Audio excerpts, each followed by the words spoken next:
Boa noite a todos. Damos início ao segundo dia de palestra, se a gente pode chamar assim, ou aula, ou troca de ideias, dia 23 de junho de 2020. Hoje a palestra é com a professora Letícia Catani, uma grande colega que a Ordem me trouxe, nossa vice-presidente da Escola Superior da Advocacia da Seccional São Paulo, ela que está à frente desse importante braço da OAB, está aí para reativar a ESA, trazê-la com todo energia do mundo. É uma conselheira também bastante atuante, que eu já não vejo há pelo menos uns 3 meses, né, Letícia? Estamos afastados aí das nossas reuniões Por aí. mensais. Mas tenho certeza que tudo isso vai passar. Quero dar as boas-vindas aos meus alunos. Vejo também, Letícia, professora querida que vejo alguns nomes de alunos seus que eu acho que estavam presentes aquele dia da aula que nós participamos, né? Então, também quero apresentar, você já conhece, mas apresentar a todos a doutora Tailine, que é a nossa presidente da ESA aqui de Pirassununga, reativando a ESA depois de 6 anos, apanhando um pouco, batendo um pouco, mas sempre seguindo em frente. Então, Letícia, antes de mais nada, eu queria primeiro lhe agradecer, dizer que é com muito carinho, muita satisfação e alegria que eu te recebo. Mais do que vice-presidente da ESA, nós nos tornamos amigos nesses tempos de ordem, e esse talvez seja um dos grandes presentes que a diretoria me deu durante esse 1 ano e meio. É muito bom ter você perto da gente. E eu queria passar a palavra um pouco para a Tailine, para que depois ela já passe a palavra para você, tá bom? Seja bem-vinda. Muito obrigada. Posso abrir o microfone? O meu, claro, meu vídeo? Deve. Né? Acho que eu fico mais próxima de todos. E até eu queria dizer o seguinte, Letícia, um dos motivos de eu não ter escolhido webinar nem Instagram é para que cada um aqui presente possa abrir seu vídeo, possa conversar com você, porque só assistir as pessoas estão cansadas, né? Então eu queria que as pessoas pudessem interagir, aos meus alunos que quiserem abrir a câmera, para também poder interpelar a doutora Letícia sobre o que acharem prudente, tá bom? Mas eu vou passar a palavra para a Tailine. Obrigada, Cazu. Boa noite aos alunos, né, advogados também presentes. Boa noite, doutora Letícia. É um prazer lhe rever, mesmo que seja por vídeo, né, doutora? Nos conhecemos há tão pouco tempo, mas a admiração já foi muito grande, né? O pouco que nós conversamos eu pude perceber realmente isso que o Cazu comentou, uma garra por fazer a ESA funcionar. Então a gente compartilha aí, né, dos mesmos objetivos. Queria agradecer por ter aceitado o convite, por estar hoje aqui com a gente e dizer aos alunos que, sem dúvida, será uma palestra incrível, porque a doutora é perita nessa área e tem muita propriedade para estar falando hoje aqui com a gente. Mais uma vez, doutora, muito obrigada. Agradeço imensamente. Primeiramente, eu gostaria aqui de tecer algumas saudações, alguns comentários. Eu estou muito honrada com o convite.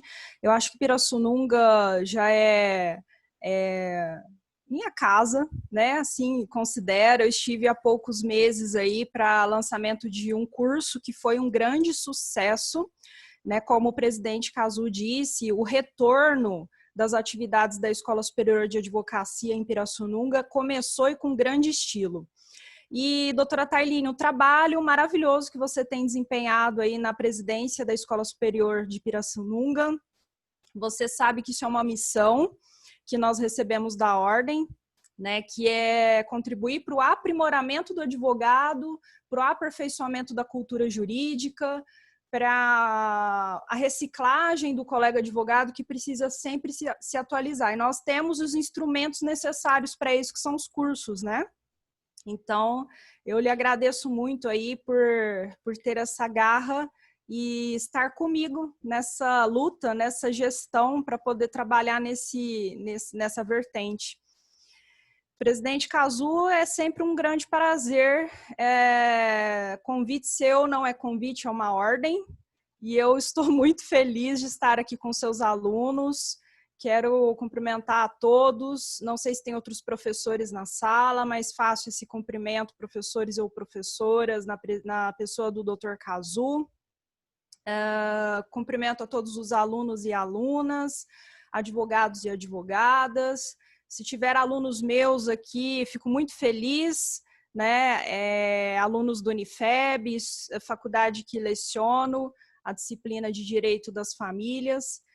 E como a doutora Tailine disse, eu acho que eu gosto mais do tema do que sou perita. Eu sou uma curiosa. Eu sou uma curiosa de todos os temas que envolvem direito das famílias. E eu estou sempre estudando e me aprimorando na área, a área que eu advogo há 15 anos, né? E eu digo que hoje eu não trago aqui para todos uma fórmula fechada ou uma fórmula acabada, pronta e acabada a respeito do Instituto da Adoção, né? Quando nós conversamos, presidente Cazu e eu delimitamos o tema que seria transmitido nesse momento aqui para os presentes, ele falou: Letícia, comenta sobre o procedimento atual da adoção no Brasil. E eu falei: olha, presidente, eu sou uma atrevida, né? Como pesquisadora, eu não vou só no procedimento atual, eu quero falar um pouquinho da questão histórica. Muitas pessoas torcem o nariz quando a gente fala de questão histórica, mas eu acho que a gente precisa entender todos os meandros que envolvem a questão da adoção para a gente poder entender a evolução histórica. Ela é o que nós temos projetado hoje na atualidade e que muita coisa precisa mudar. Já mudou muito, mas muita coisa precisa mudar. E depois eu quero também deixar aqui disponível, depois se possível colocar no chat. Eu acho que conteúdo de palestra nunca deve ficar com quem produziu, isso precisa ser passado adiante, é a minha contribuição. Eu tenho uns slides aqui que eu gosto de acompanhar esses slides, e quando eu estou em palestra presencial, eu sempre disponibilizo esse material. Então, quem tiver interesse, depois eu deixo o meu e-mail, e quem me encaminhar um e-mail, eu posso depois mandar esse material. É um material bastante interessante até para alunos que queiram fazer o seu trabalho de conclusão de curso sobre adoção, né? Buscar uma vertente diferente e sair do comum, porque só escrever sobre adoção, eu já orientei vários trabalhos nesse aspecto, mas só escrever sobre adoção talvez vá cair na mesmice. E aqui eu trago alguns pontos interessantes, talvez o pessoal queira depois se aprofundar, enfim, e é bem bacana até depois para desenvolver trabalhos de pós-graduação depois da faculdade. Mas, enfim, para falar de adoção, eu preciso falar da evolução da família. Né? Letícia, por que falar da evolução da família? Porque os contextos familiares, eles vão mudando e vão se adequando à questão também da adoção. E aí eu vou explicar o porquê. Bom, primeiro, eu tenho uma comunidade social e política do Estado e que ela se perfaz por um conjunto de várias células, e essas células eu chamo de famílias. E com a evolução dessas famílias, consequentemente, eu tenho a evolução também da sociedade, né? O que acontece no seio dessas famílias vai reproduzir diretamente na evolução da sociedade. Eu tenho aquela família lá do Código Civil de 1916, início de século, que é aquela família que vive da produção rural, produção agrícola, que está no meio rural e que tem muitos filhos. Depois eu tenho toda uma revolução, a questão da indústria, essas pessoas vão migrando para os centros urbanos, e aí nós vamos modificando esse contexto e as famílias vão até reduzindo a quantidade de filhos, redução drástica, né? Até no número de membros da família. Hoje isso é reproduzido de uma forma muito mais clara para todos nós, né? Nesse contexto, o que eu gosto de destacar? Eu tenho a Constituição Federal de 1988, que ela é o grande marco nessa evolução histórica. Por quê? Quando ela vem com o artigo 226 e fala que família é base da sociedade, merece proteção especial do Estado, ponto. Ela não fala o que é família. Ela não dá para o leitor, né, para quem está estudando a Constituição Federal, ela não faz uma fórmula fechada, pronta e acabada do que seja família. Então, isso foi a grande sacada, aí, vamos dizer, dos doutrinadores, para que eles pudessem trabalhar os vários conceitos dentro de família e recepcionar as muitas formas de família, né? A forma mais democratizada, eu digo, de constituição de família, que é aquela família que te traz felicidade, que é o conceito eudemonista que nós aplicamos dentro do direito das famílias. O que te traz felicidade? Um casamento homoafetivo, um casamento heteroafetivo, não casar, viver sozinho, viver em união estável, e tudo isso precisa ser respeitado, né? Então, a Constituição Federal ela vem para trazer esse cenário todo atual e essa modificação que nós temos hoje. Eu gosto muito de uma passagem que eu vou até reproduzir aqui para vocês, do Cristiano Chaves de Farias, que reproduz muito a doutrina contemporânea e o que o direito das famílias ele se pega hoje para qualquer outra análise de qualquer outro instituto dentro de família. Ele fala o seguinte: a entidade familiar ela deve ser entendida hoje como grupo social fundado essencialmente em laços de afetividade.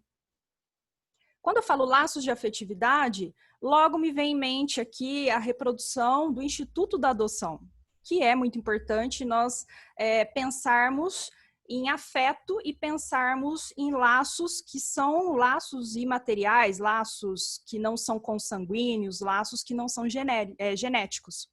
E aí ele continua falando o seguinte, que nós vamos observar esses laços de afetividade e não há outra conclusão senão que o texto constitucional ele vem de forma muito forte dizer no seu artigo 1º, inciso 3, né, que nós precisamos respeitar a dignidade da pessoa humana, que é um outro princípio também que foi levado em grande consideração para o aprimoramento do Instituto da Adoção na legislação brasileira.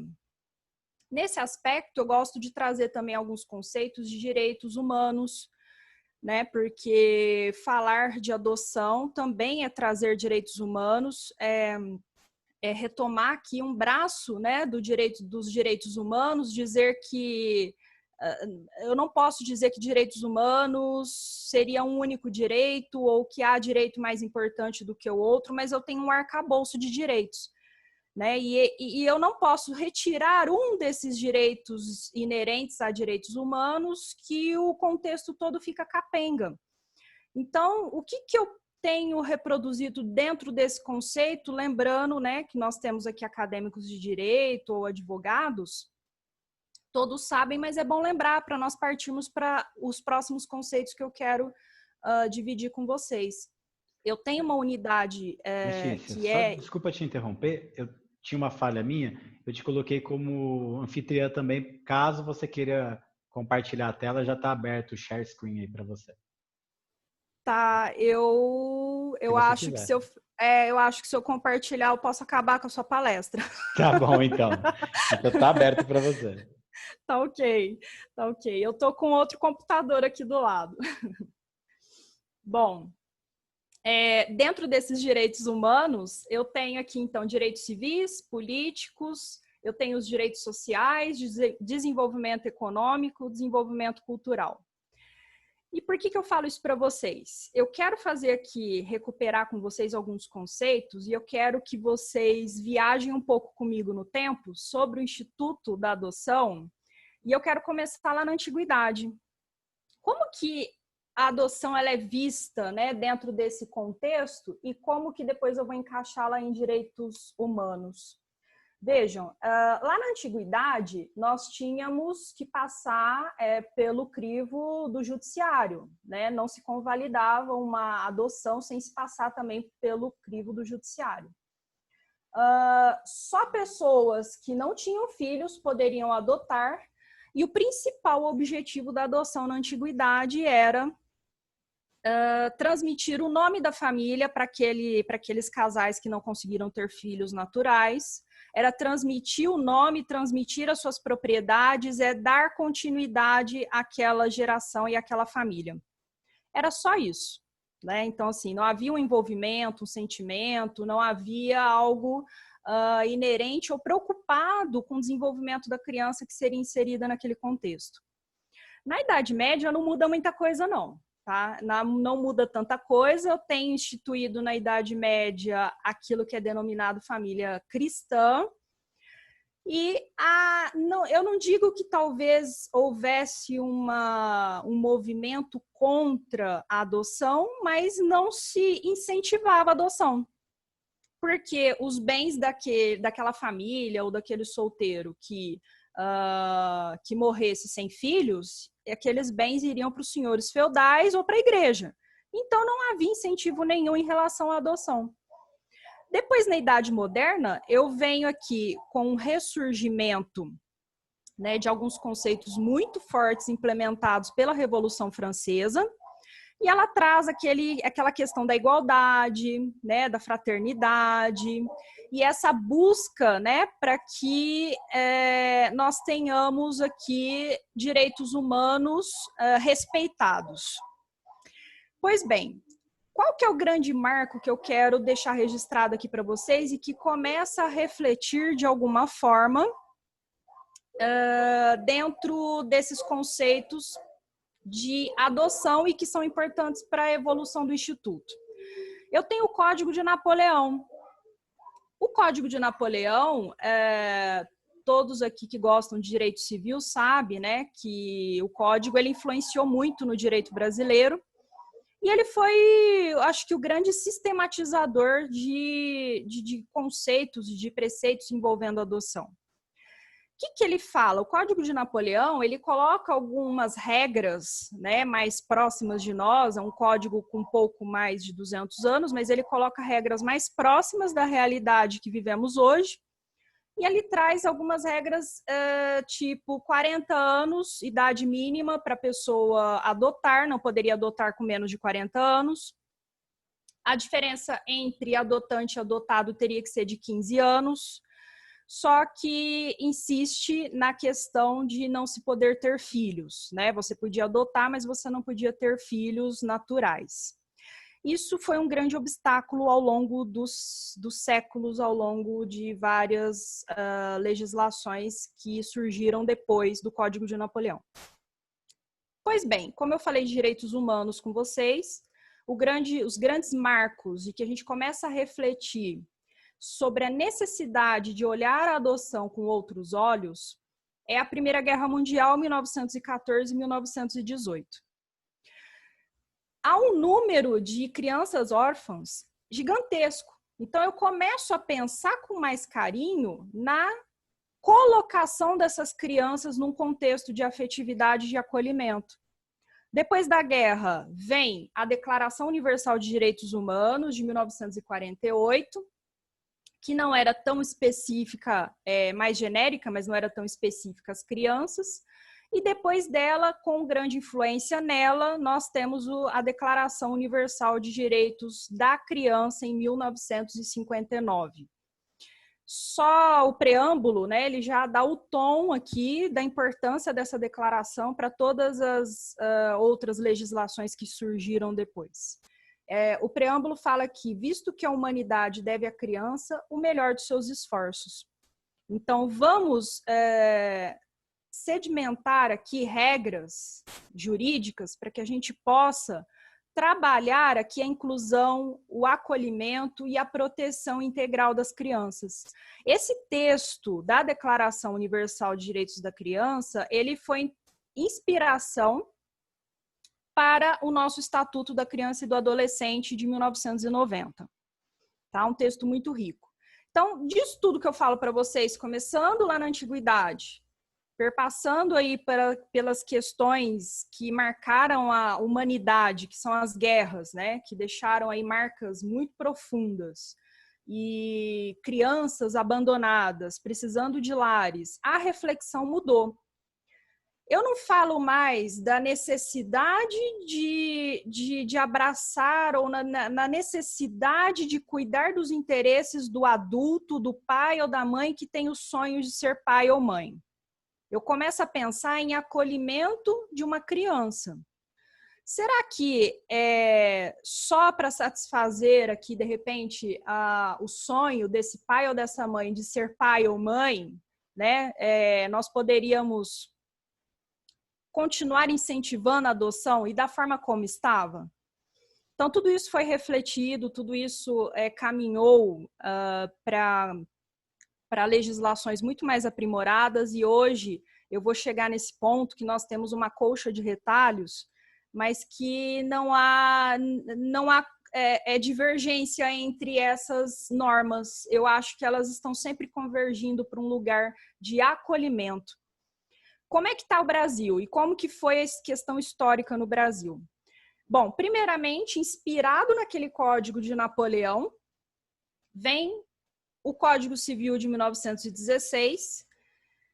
Depois de muita insistência, depois de muita resistência, ele traz regras para adoção no Brasil. Mas vejam, se lá no Código de Napoleão a idade mínima para adotar é 40, no Brasil se institui a idade mínima de 50 anos. 50 anos e não se podia ter filhos naturais. E uma diferença de 18 anos entre quem adota e quem é adotado. Quer dizer, regras que praticamente inviabilizavam a adoção e não fomentavam aqui a adoção no Brasil. Depois vem uma campanha muito forte, encampada pela ex-ministra da Educação à época, anos 50, né, quase 60, Esther Figueiredo Ferraz. Ela faz uma movimentação para que se observasse o Instituto da Adoção com um pouco mais de flexibilidade para justamente ele ser viabilizado. E aí ela traz regras mais flexíveis. De 50 anos, nós vamos cair, então, depois, né, para 30 anos. Elimina-se a exigência de prole natural, né? Ah, não tem prole natural, pode adotar. Essa exigência vai ser eliminada. E a diferença cai, né, ao invés de 18, uma diferença de 16 anos entre adotante e adotado. E a Constituição Federal, como eu disse, é um grande marco, é uma revolução para qualquer instituto de direito de família, porque ela vem trazer aqui a proteção integral da criança, a unidade aqui entre família, comunidade, Estado para cuidar dessa criança, fomentar aqui os cuidados em relação a essas crianças. E a adoção, e principalmente filiação, ela começa a ter uma outra conotação aqui no Brasil, né? Bom, o Código Civil de 2002, ele reflete esse espírito, né, de igualdade que é preconizado na Constituição de 88, e como eu disse, todas as regras que versam sobre a adoção no Brasil, elas formam o que eu chamo de colcha de retalhos. Por quê? Primeiro eu tenho a Constituição de 88, depois eu tenho o Estatuto da Criança e do Adolescente de 1990, depois eu tenho o Código Civil de 2002 e eu tenho a Lei de Adoção em 2009. E não há nenhum tipo de colidência aqui. Não, nenhuma dessas normas estão brigando. Pelo contrário, uma complementa a outra. Recentemente, eu tenho uma lei que é denominada Lei de Prazos. Aí eu vou falar um pouquinho mais sobre ela. Mas eu gosto também de dizer que essas normas conversam, essa colcha de retalhos que nós temos hoje, elas estão conversando. E na obra de Rolf Madaleno, que é uma das obras que eu gosto muito, que fala sobre adoção, né, quem tem interesse na matéria, ele é uma das pessoas com maior propriedade no Brasil para poder falar sobre adoção. Rolf Madaleno, ele faz uma divisão clássica, né, de todas essas normas e do porquê da existência dessas normas hoje no Brasil. E ele fala que a adoção de menores de 18 anos, Estatuto da Criança e do Adolescente vai disciplinar, e o Código Civil de 2002, ele vai cuidar aí da possibilidade que é controvertida, mas não é impossível, da adoção do nascituro e também da adoção de pessoas maiores de 18 anos. Né? Nós vamos passar aí por questões nós vamos retirar critérios que eram colocados no Código de 16, que dava critério de conotação contratual na adoção, e nós vamos jogar para o poder público analisar todo o processo de adoção. Então, não há adoção no Brasil, ou pelo menos não deveria se ter adoção no Brasil, sem que se passe pelo crivo do judiciário. sem os olhos do judiciário, né? Estudo social, enfim, uma série de coisas que o olhar atento do Estado vai estar sempre próximo. Bom, nessa caminhada, o que traz de importante a lei de adoção em 2009? Ela faz uma arrumação, né? Porque até então nós tínhamos um contexto até bagunçado de legislação. Mas aí a lei de adoção ela vem e ela faz uma arrumação. Ela aperfeiçoa o Estatuto da Criança e do Adolescente, ela revoga alguns artigos do Código Civil para deixar ele mais adequado, porque havia duplicidade de normas, né, nas duas legislações. Ela vem trazendo, inclusive, dentre as suas inovações, a licença maternidade, equiparando da mulher que tem o parto e a mulher que adota, igualando para os 120 dias. Né? Então, nada mais justo, né? Nada mais justo. E avançando um pouco mais, eu vou entrar aqui agora na questão de procedimentos. E antes de entrar nos procedimentos, eu quero fazer algumas reflexões com todos vocês aqui, quero promover algumas reflexões, porque nenhum assunto, ninguém toca em algum assunto que, enfim, ninguém produz uma palestra, um estudo, um artigo, ou faz um TCC sobre um assunto, se ele não lhe toca, se ele não lhe diz alguma coisa, não, enfim, né? Se ele não é próximo ou se não é alguma coisa que lhe toca. Na pesquisa científica, eu comecei a estudar um pouco mais sobre adoção, né? Até mesmo porque é algo que eu pensei para a minha vida. E aí eu comecei a pensar também nas questões relacionadas aos amigos que sempre comentam que é muito demorado, que a fila é muito grande, que a espera é muito grande. E eu falei, mas por que isso acontece, né? E aí vem a curiosidade, vamos estudar o Instituto para verificar o porquê dessas coisas. Com todas essas legislações que nós temos hoje, qual é a conclusão que eu chego e com a maioria, grande parte, eu não digo maioria, mas grande parte dos autores que estuda adoção, eles também chegam a essa conclusão. Em linhas gerais, o que eu tenho hoje? A adoção no Brasil é excepcional, é medida excepcional. Quando eu trato como medida excepcional, eu vou esgotar todas as formas de não adotar para depois adotar. Isso é complicado, isso é muito delicado. Isso pode ser encarado como um entrave. Mas há aqueles que defendam a questão de se evitar ao máximo a adoção, porque você retirar a criança do seu contexto natural, do seu contexto original, isso pode ser também uma violência. E aí fica aquela reflexão, né? Dar mais celeridade ao processo ou não dar essa celeridade em nome da segurança e do bem jurídico maior aí, que é o bem-estar dessa criança. E aí, pessoal, o que eu tenho aqui para vocês? Alguns pontos que eu reputo importantíssimos para essa reflexão preliminar. Carência de recursos. Carência de recursos, pelo Estatuto da Criança e do Adolescente, não é motivo para retirar poder familiar, tampouco para entregar criança à adoção. E nesse contexto, assim como vários outros contextos de dependência química, de alcoolismo, o que o Estado vai fazer? Ele vai tentar promover a recuperação desse pai e dessa mãe. Ele vai tentar de todas as formas. E essa criança que está inserida e não vai ser retirada, se não precisar, ela não vai ser retirada desse contexto familiar, ela vai ser assistida a cada 6 meses por um período de 2 anos. E aí, o que nós falamos sempre que isso é muito temerário? 2 anos, pessoal, para a lista de espera de uma criança, para inserção de uma criança para adoção, pode ser fatal. 2 anos pode fazer a diferença. Porque nós temos um perfil no Brasil, eu vou apresentar depois para vocês esse perfil, do que é buscado pelas pessoas no momento de se adotar. O que elas escolhem, o que elas querem. Isso existe, né? Isso existe, isso está muito próximo, nós precisamos entender essa realidade. E aí, nós colocamos aqui um estágio mínimo de convivência de 90 dias. Antes disso, não se entrega, casos raríssimos, vai se entregar a adoção. tem que ter esse prazo de adaptação colocado pela lei de pelo menos 90 dias no Brasil, se todos residirem no Brasil. Fora do Brasil, 30, 45 dias, dependendo do caso. Então, assim, são prazos. Vai se colocando prazos. O cadastro não é alimentado, o nosso Cadastro Nacional de Adoção, ele não é alimentado e ele não está interligado de forma satisfatória com os estados e com o município.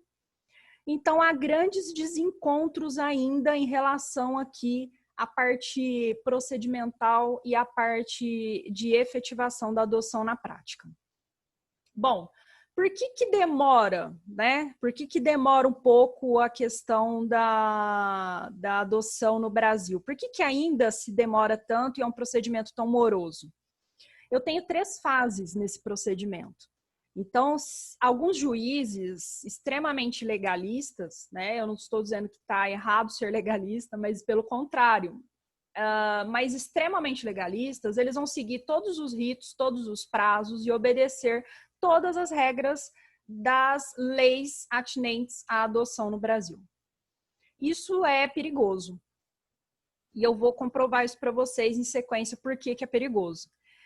Na primeira fase, pessoal, aqui da adoção, eu tenho a fase de instauração de medida de segurança. Eu vou retirar a criança, então, daquele lar em que ela pode estar sofrendo alguma violência de qualquer natureza.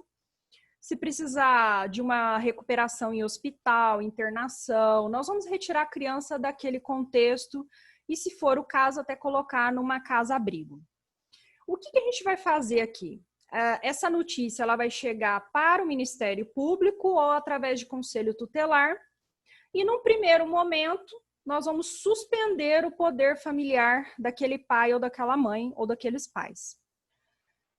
No segundo momento, eu tenho aqui a destituição do poder familiar, mas a gente precisa caminhar primeiro, dentro da suspensão, as alternativas que a lei oferece. Primeira alternativa, a reinserção familiar que vai ser perseguida de forma insistente, né? Então, quanto tempo será que aquele pai ou aquela mãe precisa de internação, por exemplo, numa clínica de dependência para se recuperar de um vício? Né? Uma internação de 6 meses, uma internação de 1 ano. Vamos internar, vamos ver se recupera e depois tentar reinserir essa criança naquele contexto. Verificar se esse pai e essa mãe querem a recuperação e não serão reincidentes aqui depois de tentar promover essa recuperação. Aqui é um exemplo, né? No segundo momento, eu vou buscar pela família extensa, né? A família extensa, nesse momento está suspenso o poder familiar, a família extensa é uma outra celeuma, uma outra busca incessante do judiciário, porque se tem família extensa, que é uma avó, um tio, uma tia, né, algum familiar de confiança próximo e que tem afinidade com a criança, essa busca pode ser uma busca eterna. Eterna vai ter um fim, mas vai ser uma busca muito demorada. É melhor, né, deixar na família extensa do que colocar no abrigo. Mas são 90 dias no mínimo para se buscar essa família extensa. E aí vai se promover todos os esforços para poder conseguir isso. Com isso, a gente vai ganhando tempo, vai perdendo tempo, enfim. Bom, no segundo momento, aí quando eu verifico que nem os pais querem a recuperação, né? Buscou-se de alguma forma recuperar esse pai e essa mãe, não quiseram.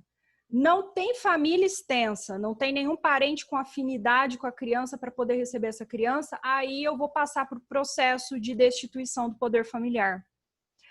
É um processo que vai obedecer critérios óbvios de ampla defesa, contraditório, né? Não vai se retirar o poder familiar de um pai ou de uma mãe sem antes lhe oferecer oportunidade de defesa.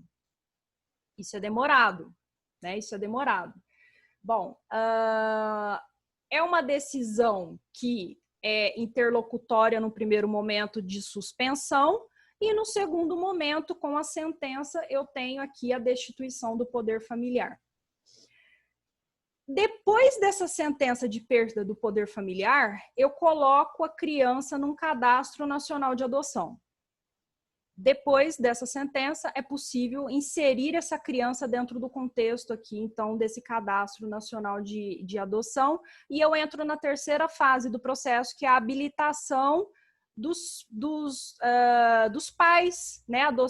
A habilitação dessas pessoas que querem adotar, dos pais adotivos. E esse processo também não é um processo tão simples.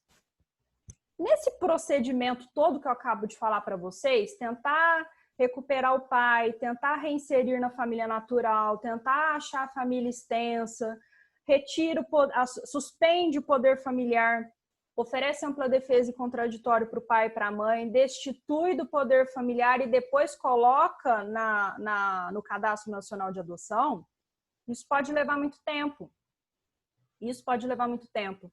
E eu trago aqui para vocês como referência um juiz que ele é titular da Vara de Infância e Juventude lá do Mato Grosso do Sul. Ele também agora é vice-presidente da Comissão de Adoção do IBDFAM, que é o Dr. Fernando Moreira.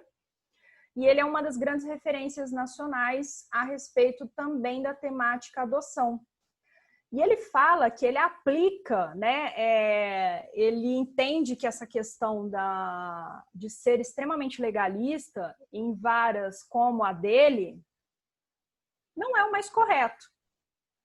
E aí ele aplica, né, de forma mais célere os procedimentos que são relativos à adoção e ele conquista aqui números muito expressivos e efetivos de adoção aonde ele tem o seu trabalho desenvolvido. E o que ele fala aqui para nós? Ele traz aqui o registro, né, da lei que eu disse que comentaria com vocês, que é a mais recente que eu tenho aqui sobre alterações em relação à adoção, que é a Lei 13.509 de 2017. É uma lei que, basicamente, ela instituiu prazos. E aqui a doutrina ela se divide muito. Ela fala o seguinte, olha, a lei de prazos, ela é chamada lei de prazos. Ela vem colocar alguns prazos de forma bem sistemática, com a intenção, até uma boa fé do legislador, com a intenção de fazer com que o processo de adoção não ficasse tão longo. Só que alguns juízes se prendem aos prazos e falam, enquanto eles não esgotarem, eu não vou pular para o próximo procedimento. Isso pode ser um entrave, né? Na prática, isso pode ser um entrave. E esse juiz, ele coloca aqui, por exemplo, busca pela família extensa. Né? A gente pode ficar aí 90 dias buscando pela família extensa, um avô, uma avó, um tio, uma tia. E esse prazo pode ser prorrogado por mais 90 dias. Né? Então, isso pode ser prorrogado. É um tempo considerável. Se nós verificarmos, é um tempo considerável. Ele coloca também alguns elementos, né, que o CNJ ele cobra a produção dos cartórios. A adoção não necessariamente é algo que é cobrado nos cartórios, não é algo tão urgente, tão cogente na cobrança de produção. E ele até assim, de forma ousada, eu acho, né, o Dr. Fernando Moreira, ele fala o seguinte: o grande entrave hoje no Brasil que nós temos também é juízes titulares de vara de infância e juventude que não são vocacionados. Eles estão ali para cumprir o prazo, fazer o arroz com feijão e vão cumprir o prazo. Principalmente agora que eu tenho uma lei que estipula prazos, né? Eu posso ficar por 90 dias buscando a família extensa? Vamos buscar. Esgotou os 90 dias, eu busco por mais 90 dias. E por aí vai. Né? Nós vamos seguindo procedimentos. E ele fala o seguinte, ele fala, é preciso juízes vocacionados, é preciso equipe técnica especializada, preparada, para poder dar mais celeridade a todas essas questões envolvendo adoção. Isso tudo vai demorar para acontecer no Brasil. Né? Infelizmente vai demorar, nós temos aí uma grave crise no nosso judiciário, né? Quem advoga sabe o que eu estou falando, e até que a gente possa adaptar, né? E conseguir aqui aprimorar todos os recursos para dar mais celeridade, dar mais efetividade às providências jurisdicionais, né? A adoção vai ficando para escanteio, isso é muito triste. E aí o doutor Fernando, ele fala o seguinte aqui, ele coloca um procedimento que ele adota na vara dele, espelhado aqui no artigo 157 do Estatuto da Criança e do Adolescente, que ele não espera uma fase depois a outra, ele já vai conjugar aqui a medida de proteção inicial já com a destituição do poder familiar. Por que isso? Porque ele não quer ficar eternamente esperando família extensa, e há casos aqui que nós temos violência, né? Violência contra as crianças, e é desumano, às vezes, você tentar ficar reinserindo essa criança naquele contexto de violência física ou moral. E ele fala, olha, por que não superar essa fase, já passar para a fase de destituição do poder familiar? Porque lá naquela fase, a gente vai garantir ampla defesa e o contraditório. O pai e a mãe vai ter a oportunidade de se defender, de brigar pelo seu poder familiar. Não vai ser suprimido nada aqui. Então ele fala, vamos cortar todos esses procedimentos e vamos partir para o que interessa.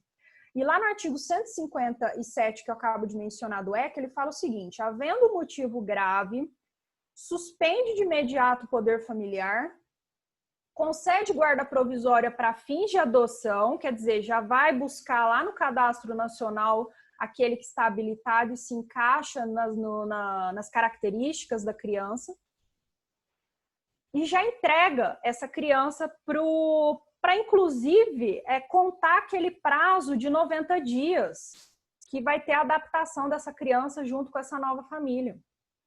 Então, vamos pular procedimentos, né? Vamos dar mais celeridade aos procedimentos. E aí eu trago aqui alguns julgados que falam que é caso para suspensão e que, dependendo da gravidade do fato, nós vamos evoluir aqui para destituição do poder familiar. Depois posso compartilhar, né? Eu deixo aqui o meu e-mail, posso compartilhar todo esse material com vocês, mas o que falam esses julgados que eu acabei pesquisando? Maus tratos, abandono, descumprimento dos deveres inerentes ao poder familiar, né? Dependendo do contexto, suspende primeiro, depois a gente pode, dependendo da evolução disso, nós podemos destituir o poder familiar. A negligência e ambiente degradante, alcoolismo, dependência química, né? Nós vamos tentar recuperar esse pai e essa mãe, mas nem todos querem. Então, a gente não pode deixar essa criança sujeita aqui a violências de toda ordem. Ambiente insalubre, né? Eu tenho, todos sabem aqui a referência que eu tenho, artigo 23 do Estatuto da Criança e do Adolescente. Deficiência de recursos ou pobreza não é motivo para se retirar ou suspender guarda ou suspender poder familiar de pai e de mãe, né? Agora, ambiente degradante ou, no caso, ambiente insalubre, eu tenho contato com algumas assistentes sociais aqui em Barretos, nós conversamos muito e elas comentam como são as visitas, né, em lares em que se precisa fazer o estudo social.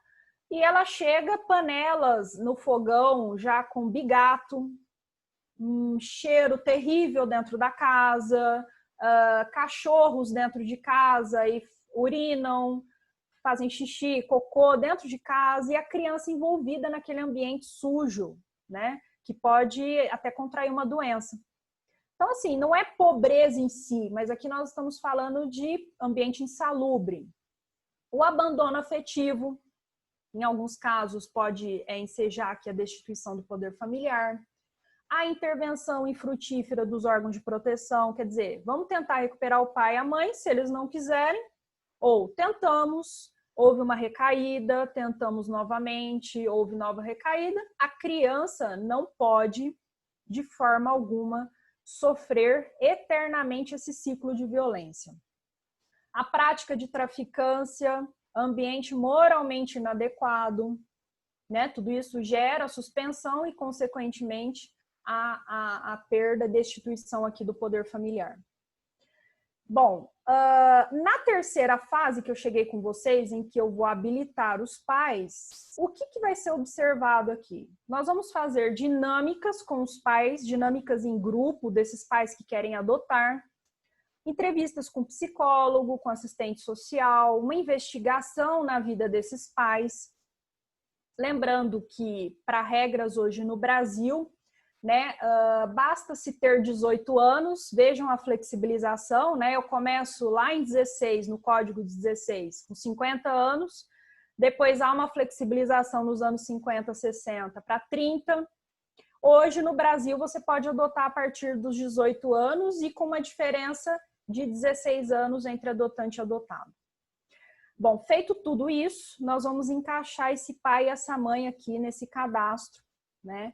Lembrando que é possível a pessoa adotar solteira e se ela está casada ou vivendo em união estável, a adoção tem que ser conjunta, né?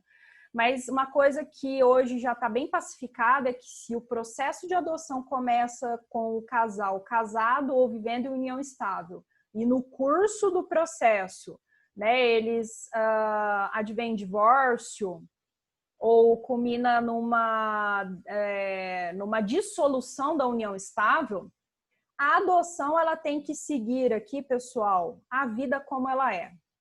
Então, vai se ultimar o procedimento de adoção, esses pais adotarão mesmo assim, e a gente vai fazer como na vida real um casal divorciado ou separado, em que nós temos aqui a instituição da pensão alimentícia, a guarda, a visita, procedimentos, né, bem assim, que imitam, né, a vida como ela é. E aqui eu estou quase caminhando para o final, né, para não cansá-los tanto. Depois a gente pode bater um papo aqui com os alunos, quem quiser conversar um pouquinho. Mas por que eu gosto muito de colocar como referência o juiz que eu mencionei para vocês, Dr. Fernando Moreira? Porque ele tem procedimentos revolucionários na vara de infância dele. Ele tem procedimentos revolucionários. Dentre esses procedimentos, né, ele fala o seguinte: por que se tem essa regra, se eu começo solteiro, o procedimento, eu vou terminar e vou conseguir adotar solteiro, sozinho, né? E se para o casal hoje, né, não é cobrado, não é requisito para o casamento nem para a união estável, a coabitação, por que seria também para a adoção conjunta requisito estarem casados ou vivendo em união estável, né? Por que eu falo isso para vocês? Não sei se já ouviram falar da coparentalidade, que hoje é muito comum. Amigos, né, que não tem uma relação íntima entre eles, não há relação sexual, não há intimidade nenhuma, são amigos, eles têm projetos aqui de paternidade ou maternidade, querem ser pai ou mãe, e eles combinam, até por inseminação artificial, que serão pais, mas não viverão juntos. É coparentalidade. Hoje é muito comum, né? Está se tornando muito comum no Brasil. E se eu estou admitindo coparentalidade no Brasil, e se no Brasil já não é mais requisito coabitação para se ter casamento ou união estável, por que a adoção conjunta ela não pode ser entre dois amigos que querem ser pais? Então vejam que reflexões, assim, é polêmico. Muita gente vai achar que vai colocar como fundamentação, né, que criança precisa de referência, de um pai, de uma mãe. Eu vou evoluir aqui o meu raciocínio para considerar que criança precisa de amor, de acolhimento, precisa receber carinho. Não interessa se vai ser de uma pessoa, duas pessoas, se o casal é heteroafetivo, homoafetivo. Inclusive, isso não é mais critério, né? Aqui no Brasil, a questão de ser casal hétero, homo, enfim, a sua orientação sexual pouco importa nesse contexto. E aí eu tenho aqui também a questão da relativização de idade entre adotante e adotado. Esse juiz que eu falo para vocês, ele fala o seguinte: aquele juiz mais legalista, ele observa aquela diferença de 16 anos entre adotante e adotado e ele segue à risca. Se não tiver a diferença de 16 anos, aquele pai, aquela mãe não vai retirar a criança do abrigo e levar para sua casa. Ele acha isso uma violência. e ele é um dos pioneiros, é um dos que defere a adoção, porque cumpridos 90 dias e havendo adaptação dos pais para com a criança, ele teve casos que faltava 1 ano para completar essa diferença de 16, 6 meses. E ele deferiu, ele falou, é melhor a criança na casa desses pais ou esperando 6 meses ou 1 ano dentro de um abrigo? Então, assim, questões que a gente precisa raciocinar, pensar, né? São questões que a gente precisa aqui observar para tocar o nosso coração e das pessoas que trabalham na área. Lembrar aqui alguns pontos, né? Ascendentes, irmãos, por uma questão até de não confundir aqui papéis, não podem adotar. É possível convalidar a adoção, né? Se ela está em curso e se sabe que ela seria ultimada porque houve uma plena adaptação entre o adotante e o adotado e ele falece, né? O adotante falece no curso do processo de adoção, é possível ultimar também esse procedimento de adoção nesse caminho que a gente está percorrendo aqui. Nós vamos observar também, para incluir esse pai e essa mãe, certidões negativas, cíveis e criminais, né? Então, tudo isso é observado aqui para a gente não ter nenhum tipo de problema depois no pós-adoção.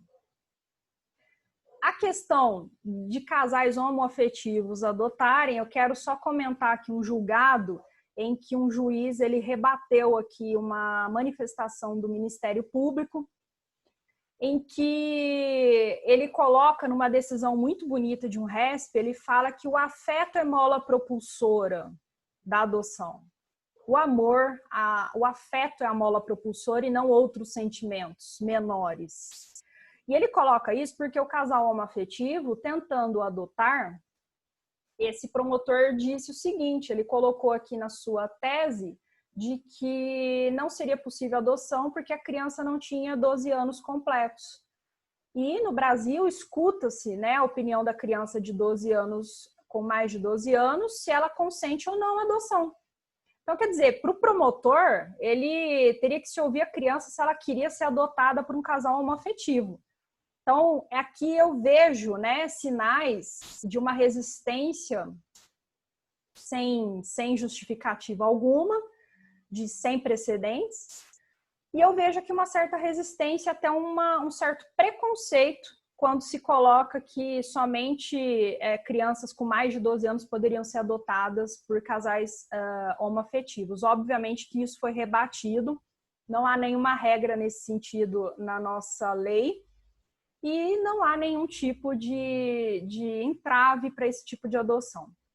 Aí eu faço o seguinte, o primeiro questionamento que eu quero fazer aqui, aliás, eu já fiz alguns pontos de reflexão, mas eu gosto muito de perguntar o seguinte, vocês acham que o amor, ele é seletivo? Quando eu falo de adoção,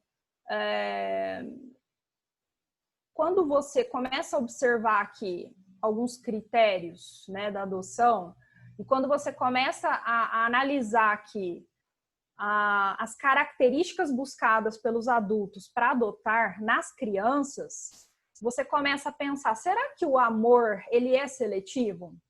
Ele tem cor, tem tamanho, tem gênero, tem sexo, né? Então, assim, será que é bem por aí? Nós temos que pensar que o amor é seletivo, né? E é uma pergunta forte.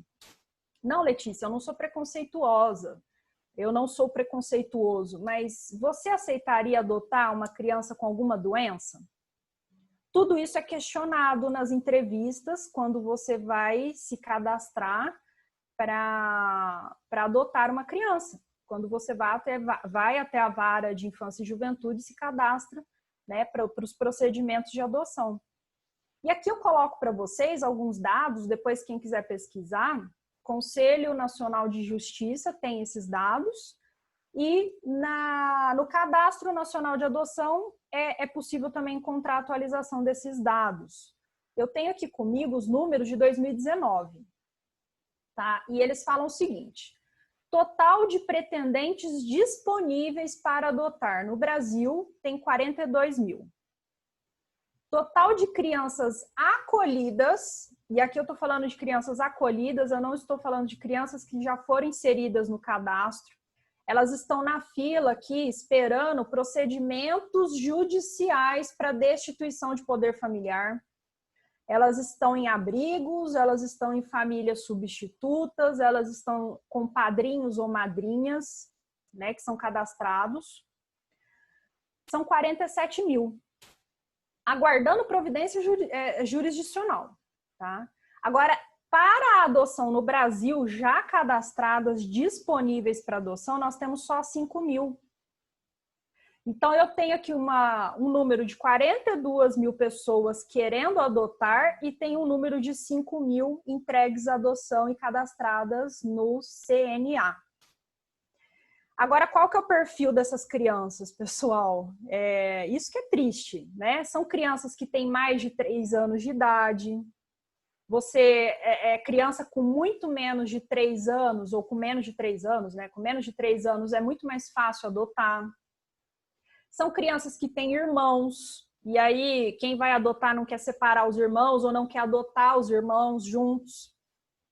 São crianças que têm alguma doença, né? Então, assim, são crianças que já se enquadram aqui, já esperaram demais e se enquadram em um perfil que não é buscado pelo brasileiro, infelizmente. Conselheira Letícia, Pois posso não. contribuir um pouquinho com esses dados? Por favor, por favor. Eu recebi aqui, pelas notícias jurídicas, até assim você pode tomar uma água, né? O Sistema Nacional de Adoção e Acolhimento, que foi lançado pelo CNA, né? E ele traz esses dados atualizados na data de hoje, é atualizado diariamente. Então, foi atualizado hoje às 11 horas da manhã. E aí ele está aqui na tela. Quem quiser, é só digitar CNJ, aí depois SNA, Sistema Nacional de Adoção. Os dados de hoje, conselheira, são 5.214 crianças disponíveis para a adoção, 2.859 em processo de adoção, e nós temos 36.316 pretendentes disponíveis. E aí, quando a gente clica nesse dado que você estava falando de como é o perfil das crianças, eles separam, deixa eu ver se a internet colabora, eles separam aqui por etnia, por gênero, por doença infecto-contagiosa, por pessoa com deficiência ou problema de saúde. Então, hoje nós temos 53,6% são homens, cerca de 2.790 crianças, e 46,4%, que seria 2.420, são meninas. E aí separa quantas são não identificadas pela etnia, pardas, brancas, pretas, amarelas e indígenas. Então, são dados bastante... Quem quiser, a conselheira Letícia está falando, quem quiser abrir aí no outro computador esse site do CNJ, você vai acompanhar isso que ela está falando. Desculpa lhe atrapalhar, Letícia. Imagina, importantíssimo. Eu acho que esses números, eles refletem bem essa morosidade processual que nós estamos passando nesse momento no Brasil.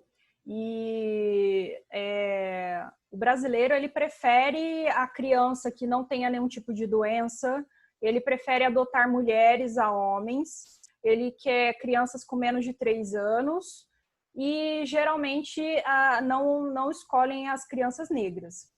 Isso são dados que a gente observa e que fica até um pouco assim... Eu gosto muito de ficar fazendo essa pergunta, né? O amor é seletivo? O amor é seletivo porque, antes de partir aqui para os meus 2 últimos slides, eu vou até abrir eu gosto muito de contar essa história, presidente, que foi uma experiência que eu tive pessoal, que isso me marcou muito. Por volta de 20 anos de idade, 21 anos de idade, eu fiz uma visita num abrigo aqui da minha cidade, né? Eu resido em Barretos. E esse abrigo ele foi fechado, inclusive por maus tratos. Dentro do abrigo havia maus tratos. A criança foi retirada de um contexto de maus tratos, inserida num abrigo que se promovia maus tratos. E nessa visita, é claro que com 20, 21 anos, eu era estudante ainda, fazendo faculdade, eu não tinha a mínima condição de adotar. Mas, para mim, o amor transcende essas questões assim muito pequenas, né, de cor, tamanho, enfim, gênero, porque me marcou muito o dia que eu entrei nesse abrigo e uma criança, ela me olhou e ela pulou no meu colo e eu fiquei acho que umas 2 ou 3 horas na visita, ela não desgrudou de mim. E ela foi uma ligação tão forte que eu nunca mais me esqueci dessa menina. Você fala assim, eu vou chegar aqui a um ponto que eu quero comentar com vocês, que eu comentei que existe preparação dos pais para adotar, para eles serem inseridos no cadastro. Mas eu falo assim, será que os abrigos, eles também preparam as crianças para serem adotadas, né? E esse abrigo que eu fui foi acusado de cometer maus tratos. E eu falo isso porque a criança, eu fui invadida de um amor tão grande naquele momento que fui abraçada pela criança, é algo que eu não consigo explicar aqui para vocês. Eu nunca mais esqueci o calor daquele abraço. Mas não era uma criança, visivelmente, que você fala, meu Deus, uma criança linda, né? O nariz sujo, toda sujinha, o cabelo despenteado, mas uma criança que me encheu de amor naquele momento que eu abracei. E eu falo assim, tem um trecho aqui do Dr. Fernando Moreira, que ele fala assim, as crianças são jogadas como sacos, né, dentro desses abrigos, e às vezes, quando elas são adotadas, elas chocam os pais. E há um número não muito grande, mas há um número de devolução de crianças depois da adoção. Isso é terrível. E por que isso acontece? Porque essas crianças, elas não vêm preparadas, elas não chegam prontas para você exercer uma maternidade, uma paternidade em sua plenitude, como algo muito bonito, algo muito fantástico, um conto de fadas. Né? Essa assistente social que eu comento com vocês, ela fala que tem criança que chega no abrigo comendo com as mãos, não sabe usar talheres, não sabe usar o vaso sanitário, não sabe se limpar depois que vai ao banheiro. Enfim, são crianças que precisariam de uma preparação também, de um acolhimento, para poder ser inseridas numa nova família. E dentro desse contexto aqui que eu falo para vocês, eu pergunto, né, o amor, ele é seletivo, e aqui eu quero dividir realmente para caminhar agora para o final, mas eu quero dividir com vocês uma decisão que foi dada aqui em primeira instância na minha região, e ela é uma decisão em que os pais, eles entram com uma ação de indenização contra o Estado, eles não querem devolver a criança, tá? Mas eles entram com uma ação de indenização contra o Estado, porque essa criança, eles passaram por todo o procedimento de adoção, tiveram estágio de convivência de 90 dias e não repararam nada de diferente nessa criança. Depois de 1 ou 2 anos da criança já inserida naquele contexto familiar, essa criança, consultada por um pediatra, foi descoberto que ela tinha uma doença degenerativa, que era de difícil diagnóstico, mas ela seria uma criança com muitas dificuldades na vida.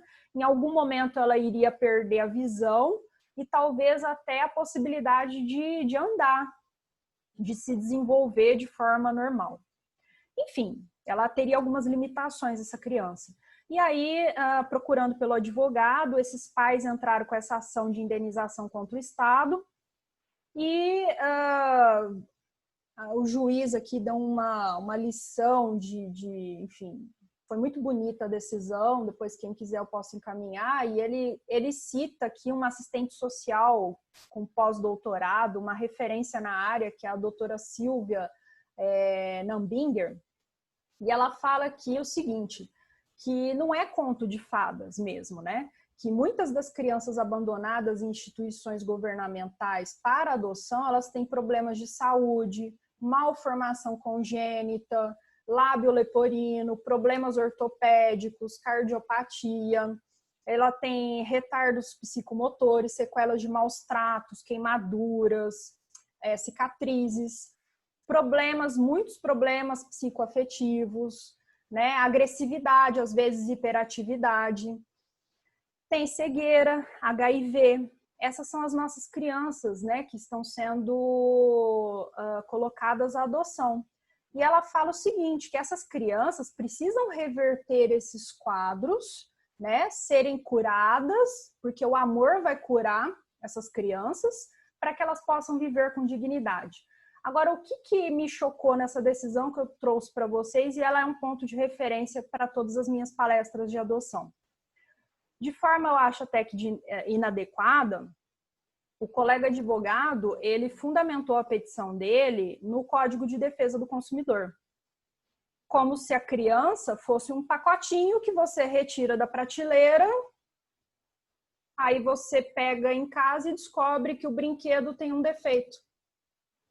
Então, aí o juiz veio e deu essa aula, né, aqui pra gente na sentença, de uma aula enfim, de amor, de solidariedade, porque adotar no Brasil é um desprendimento muito grande, né? Um desprendimento muito grande. Você tem que ter muito amor para fazer isso enfim. Pessoal, é isso. Essas são algumas considerações. É um instituto muito extenso, né? Nós precisaríamos aqui de outros encontros, mas eu estou muito feliz de estar aqui e eu fico à disposição para a gente bater um papo, se alguém quiser fazer alguma pergunta, alguma observação e eu puder contribuir, eu estou à disposição. Muito obrigada. Letícia, primeiro nem sei como agradecer. Então, antes de passar aqui para a Tairine, eu quero fazer duas ponderações. Enquanto você falava, eu ia aqui olhando os dados do CNJ, né? Então, assim, para que vocês saibam, queridos alunos, meus ou da Letícia e queridos advogados, das 36.316 pessoas que desejam adotar, esse dado é oficial de hoje, tá? 92,4%, que são 33.560 pessoas, disseram que só adotam sem deficiência. 4,2%, que seriam 1.520 pessoas, dizem que adotariam com deficiência física. E 3%, que são 1.100 pessoas, adotariam com deficiência física e intelectual. Também disseram que das doenças infectocontagiosas, 93,7% disseram que não adotariam com doença infectológica. E por etnia, disseram o seguinte, que 37,4% adotariam qualquer etnia, 27,1% só adotariam brancos, 22,3% só adotariam pardos, 5,7% a amarela, 4,2% a preta e 3,2% a indígena. Pessoal, eu estou falando preta e não negra porque é o que está escrito aqui. Eu não sei se é a terminologia correta, tá? Então, por isso que eu estou lendo aqui. Ou seja, isso mostra que há sim, né, Letícia, uma preferência para algum tipo de estereótipos. Isso aqui, os dados são do próprio CNJ. Ainda tem a questão de masculino e feminina, as mulheres ainda são preferidas em razão dos homens. Enfim, para quem quiser fazer um trabalho de TCC, essa é uma ferramenta que eu e a Letícia não tínhamos lá atrás na nossa formação, né, Letícia? Agora já tem dados atualizados para vocês. Letícia, a doutora Tairine disse que tem quantas perguntas? Algumas, várias perguntas que foram feitas pelo chat. Antes de mais nada, eu vou pedir para a Tairine dizer o seguinte, essas pessoas que fizeram as perguntas, acho que se quiserem, a Tairine vai disponibilizar, abram o áudio, abram a câmera para participar. Eu quero agradecer o Aristeu, o Ricardo, a Bruno, o Van Carla, a Tatiana e a Paloma, que abriram as câmeras para participar, para interagir com a Letícia. Meu muito obrigado a vocês, tá bom? E aí eu vou passar aqui para a Tairine. Obrigada. Mais uma vez, obrigada, doutora Letícia. No chat, nós tivemos uma pergunta da Paloma, se não me falha a memória, né, Paloma? Você fez uma pergunta, uma delas foi respondida, agora o Dr. Cazu trouxe para a gente, né, os dados das preferências dos estereótipos, mas você fez uma outra pergunta com relação aos processos de adoção durante a pandemia. Você quer se dirigir à doutora Letícia? Boa noite, doutora, tudo bem? Eu gostaria de saber como que ficaram os processos de adoção durante a pandemia. Se eles foram suspensos ou foram interrompidos. Paloma, né? Paloma, muito obrigada pela pergunta. Bom, processo de adoção, alguns procedimentos inerentes ao processo de adoção, eles estão suspensos. A gente não consegue mais fazer, por exemplo, aquela interação, porque são feitas reuniões dos pais que pretendem adoção, eles se reúnem em grupos, fazem dinâmicas em grupos, e isso hoje já não é possível, né? Então, alguns procedimentos eles foram interrompidos por conta desse período que a gente está vivendo agora. Nós advogados, estamos passando, Paloma, agora uma séria dificuldade, por exemplo, para despachar com o juiz. O fórum não está aberto, eles estão trabalhando de forma remota. E o que nós temos hoje é e-mail. Eu não sei como está em Pirassununga, doutor Carlos, mas aqui em Barretos, né, nós estamos trabalhando, nos comunicando com o cartório via e-mail.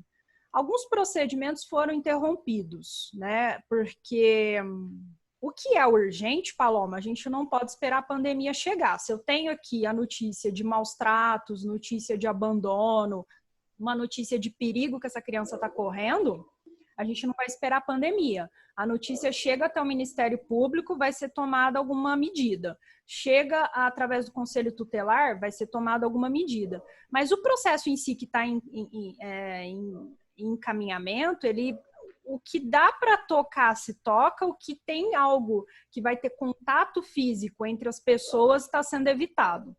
E isso também está variando muito de comarca para comarca, viu? Não tem nada uniforme. Letícia, aqui em Pirassununga está funcionando da seguinte maneira, até para que os alunos entendam. Em Pirassununga, Vara da Infância e da Juventude é a terceira vara civil, que ela acumula a infância e juventude, terceira promotoria também. Dr. Jorge, nessas questões que envolvam menores, é um juiz bastante aberto, bastante finalista, materialista, ele não se prende ao processo.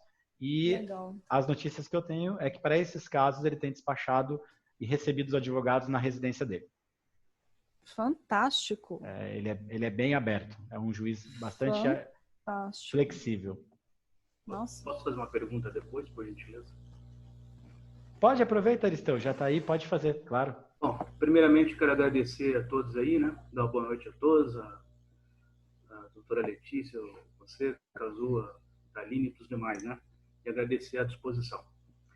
Doutora Letícia, minha pergunta para a senhora. Eu gostaria de saber o seguinte, como já foi dito, né? Os pais, a senhora comentou sobre a preparação das crianças, uma possível preparação das crianças para a adoção. E eu penso também o seguinte, é sabido, como já foi falado na sessão, que há entrevistas dos pais durante o procedimento de habilitação, tudo mais, e a entrevista dos pais, né? Essas coisas todas que a gente também sabe. Diante disso, a senhora também não entende que nessa habilitação, esse caso a gente sabe que geralmente é uma busca por uma criança ideal, né? Seria que a criança sem doenças, sem problemas, a criança perfeita, assim podemos dizer, né? A senhora não acha também, não sei se isso já está sendo feito, que durante essa habilitação, os pais também poderiam ser, na entrevista inclusive, não poderia ser feito esse trabalho também de desvincular essa criança ideal e trabalhar um pouco melhor isso? Essa é a minha pergunta. Obrigado. Depois eu gostaria do seu e-mail também, por gentileza. Aristeu, muito obrigada pela pergunta. Isso é trabalhado nessas reuniões, porque eles têm, eu entendo perfeitamente a sua preocupação, é a minha preocupação também. E a preocupação de que essas dinâmicas que são feitas com esses pais, elas aconteçam da forma mais adequada possível. Essa preparação, e ela é uma preparação muito bem feita. Aqui em Barretos, ela é muito bem feita. Porque a nossa demanda aqui, ela não é tão grande, vamos dizer assim. Eu tenho aqui um número significativo até de assistente social e psicólogas à disposição do juízo. Então, eu acho que aqui o nosso problema não é esse, tá? Então, assim, essa dinâmica, se eu tenho... o problema é que alguns fóruns não têm psicóloga, não tem profissional adequado para fazer isso. Quando eu tenho profissional adequado, eu tenho essas dinâmicas são feitas da forma adequada e eles vão trabalhando essa ideia no pai e na mãe de que não existe essa criança perfeita, a bonequinha com laço, roupinha, né, rendada, aquela criancinha perfeita que vai chegar, você vai colocar quietinha em casa, ela não vai fazer bagunça, vai ser extremamente educada, isso não existe. Não existe nem na vida real, nem dos filhos. Nos nossos filhos naturais, isso não existe. Vai existir, enfim, são crianças. Agora, qual que é o grande problema, Aristeu? Eu tenho alguns amigos que entraram no procedimento de adoção e eu conversei com eles a respeito. Fiz aí um laboratório com esses amigos. E quando eles chegam com uma ideia pré-definida do tipo de criança que eles querem, muito difícil o psicólogo mudar ou o assistente social mudar a ideia deles. E aí acaba que às vezes um pai vai flexibilizar o seu entendimento para não entrar em choque com a esposa, o contrário também. Eu tenho um casal de conhecidos que o pai ele não tem absolutamente restrição nenhuma. Ele adotaria qualquer criança de qualquer cor, de qualquer sexo, de qualquer idade. E a mãe já não gostaria que fosse negro, porque eles são muito brancos. E aí eles externaram isso, né, nessa reunião. Acho que foi trabalhado isso, e eu falei, bom, e a sua esposa cedeu? Falou, não cedeu, eu tive que ceder, porque senão a gente não ia conseguir seguir o processo de adoção.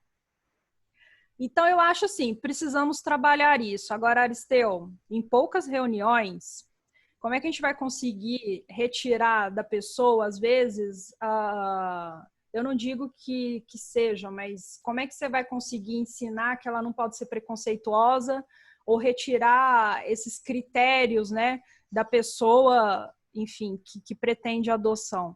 É muito difícil. Isso é muito da pessoa, né? Mas é muito importante sua pergunta. Eu não te escuto. Fechou seu microfone. Hoje em dia, os casais eles têm a oportunidade de visitar os abrigos durante esse período de habilitação, porque você assim bem sucinta e para não estender muito, eu passei por essa experiência com a minha esposa, então por isso que eu também estou bem interessado. Eu quero fazer TCC, espero conseguir nisso aí. Legal. Contato possível, porque a senhora tocou no assunto importante de quando você esteve visitando uma casa-abrigo, o que te aconteceu? Isso aconteceu com a gente, né? Então eu posso falar que eu partilho do mesmo entendimento e tive o mesmo sentimento. Enfim, eu acho que se eles não podem hoje estar fazendo, talvez flexibilizar isso um pouco melhor. Isso também ajuda no amadurecimento dessa mudança ou dessa transformação, vamos pensar assim, desse entendimento. É isso aí. Obrigado, viu?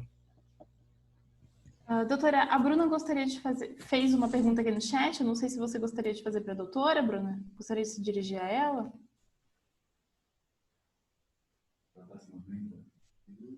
Oi, doutora. Boa noite, tudo bem? Olá, boa noite Bruna. A todos. Boa noite. Muito obrigada pela palestra. Sem dúvida. Obrigada pela presença. Para a nossa jornada jurídica aí, né? Eu gostaria de saber se é possível estrangeiros adotarem aqui no Brasil. Perfeito. Vamos lá. Só gostaria de fazer um comentário, Bruna, se me permite, rapidinho, em relação à ponderação do Aristeu anterior, que eu falo o seguinte, Aristeu, a gente precisa de juízes mais sensíveis. Tá? Por que que eu te falo isso? Eu falo para você que eu fiz essa visita no abrigo no momento em que o juiz que estava permitia. Depois, eu tentei fazer, de forma mais recente, eu tentei fazer visitas com trabalhos assistenciais que a OAB mesmo desenvolve. Né? Então, o que nós queríamos? Através da Comissão da Mulher Advogada, visitar esses abrigos e fazer uma tarde um café da tarde para essas crianças, levar um palhaço para brincar com elas, bola, brinquedo, nós fomos proibidos.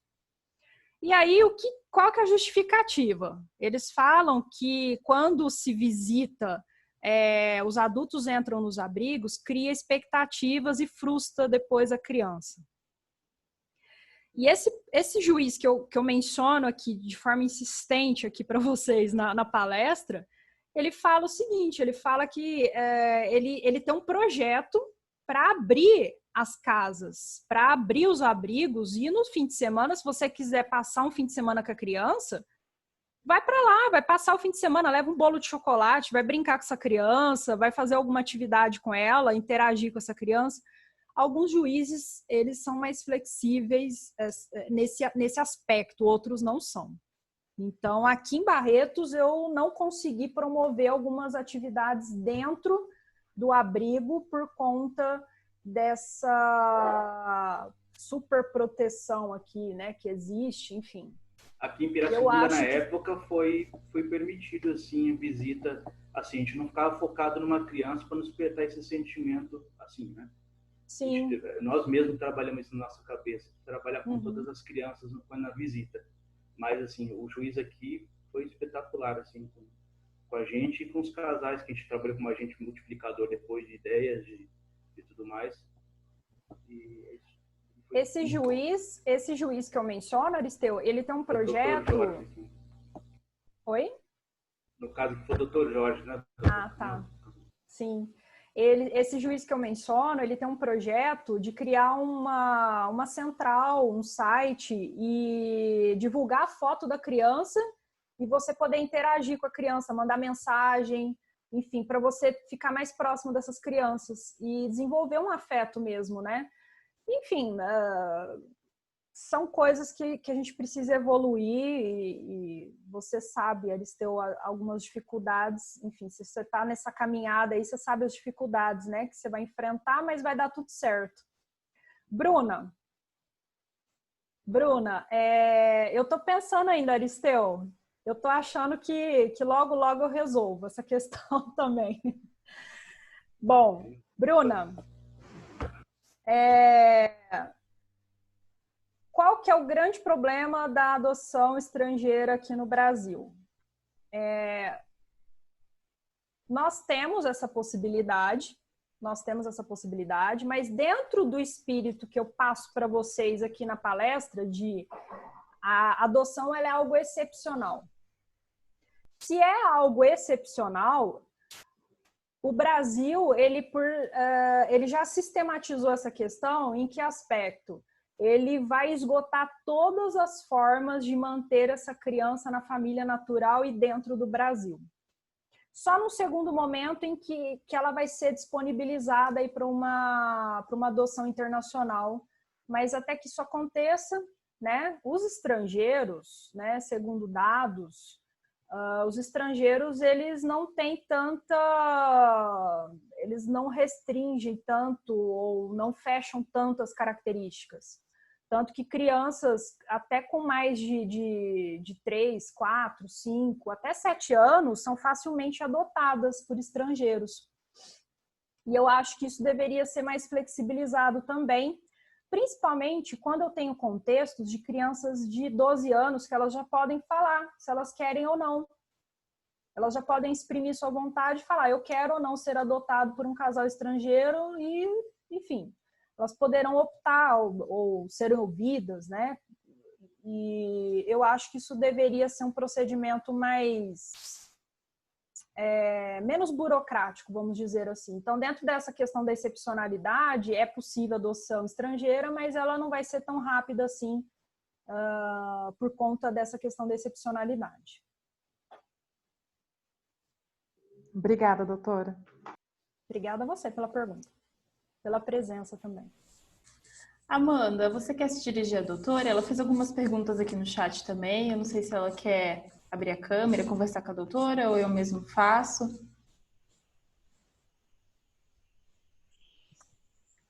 Oi, doutora, tudo bem?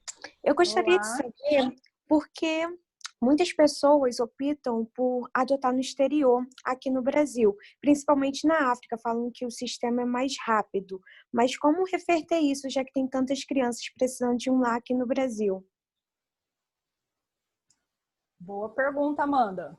O sistema é mais célere. Eu não conheço a norma estrangeira, tá? Eu não conheço a sistemática estrangeira, eu não sei como funciona. Alguns procedimentos, cada país tem o seu.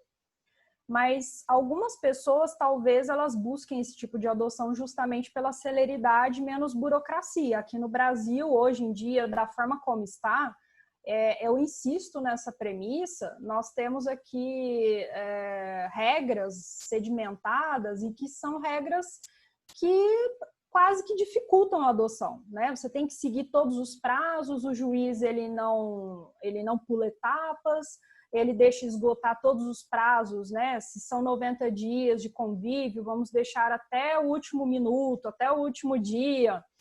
Ele não pula etapas. Então, é um procedimento um pouco mais demorado, realmente. E talvez eu penso que as pessoas busquem esse tipo de adoção justamente pela praticidade, não querer entrar na fila.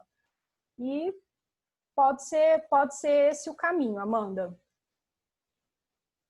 Doutora, eu fiz uma outra pergunta. A doutora falou que muitas pessoas depois querem devolver a criança. Qual a medida que o judiciário toma nessas hipóteses? Porque a criança não é um produto. Perfeito, Amanda. Bom, durante o procedimento todo de adoção, se a pessoa desiste da adoção, não é exatamente uma devolução. Tá? Mas depois de ultimado o procedimento de adoção, a gente tem alguns casos no Brasil em que os pais eles devolveram essas crianças. Isso gera um dano moral, com certeza, porque a criança vai ter um abalo, uma questão de cunho emocional, né, ser devolvida, e temos alguns casos, alguns relatos de crianças que são devolvidas até mais de uma vez. Isso é terrível, isso não é produto. Amanda, como eu mencionei aqui nesse último julgado, né, eles encararam aqui a criança, né, pediram a indenização para o Estado, e aqui já é uma outra coisa, uma questão diferente, né? Eles analisaram a criança num contexto em que ela poderia ter um vício oculto, como, enfim, com proteção dentro do Código de Defesa do Consumidor. Então, assim, a técnica, a empregada não foi adequada, né? A fundamentação não foi adequada, mas as pessoas hoje, elas encaram dessa forma, infelizmente, mas há consequências. A devolução da criança, existe consequências aqui, uma delas é o dano moral, pelos abalos, né, psicológicos que eles vão promover nessa criança. Muito obrigada, doutora. Obrigada pela presença, Amanda. Eu gostaria também, doutora, de esclarecer só um ponto, talvez seja algumas dúvidas dos alunos. Quando a senhora falou com relação ao processo, né, ao trâmite de se adotar uma criança, nós sabemos quem são os pais, elas são colocadas, né, em uma situação de afastamento dessa família, até que essa família, né, resolva o problema que tem, aí volta ou não e vai efetivamente para adoção. Mas nós temos também, né, aquelas crianças que são consideradas crianças expostas, né, que elas não trazem esse conceito, né, o direito de família para essas crianças, que são aquelas que a gente não sabe quem é o pai, como, por exemplo, deixada na frente de uma igreja, na porta de uma casa, onde a gente desconhece. Duas questões sobre isso que eu gostaria que a doutora esclarecesse para a gente. Uma é qual é o procedimento que essa pessoa, né, que encontrou uma criança deve fazer, e o outro é como se dá esse processo de adoção, já que eu não preciso, essa fase em que tu desvincula a criança da família e faz uma nova adaptação dela, eu não preciso. Então, seria mais célere esse processo, né? Mas como ele se daria? Teria aí alguma outra fase inserida nesse processo? Então, o que acontece, Tailine? No Brasil, nada é rápido.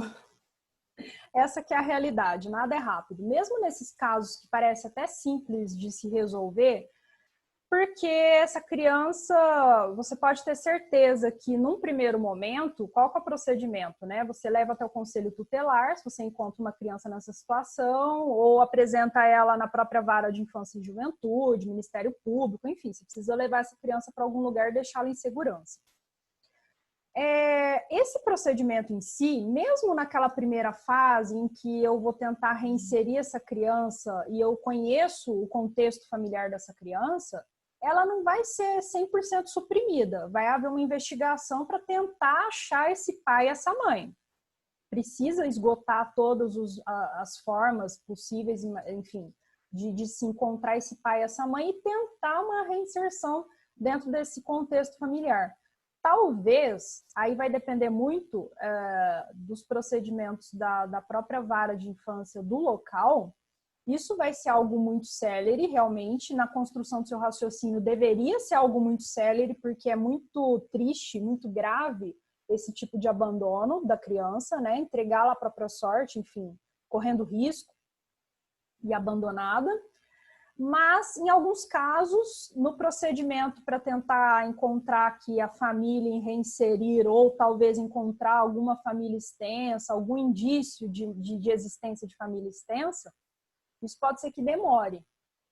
E nada no Brasil é tão célere, né? Infelizmente. Isso deveria ser um procedimento muito simples.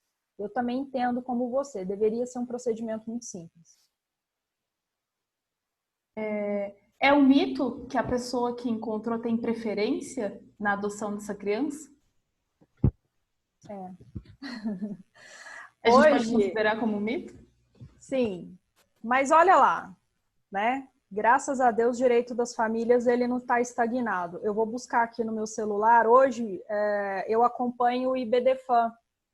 Então, quem aqui gosta de direito das famílias, acompanha o IBDFAM no Facebook, no Instagram, e me mandaram uma decisão aqui muito interessante.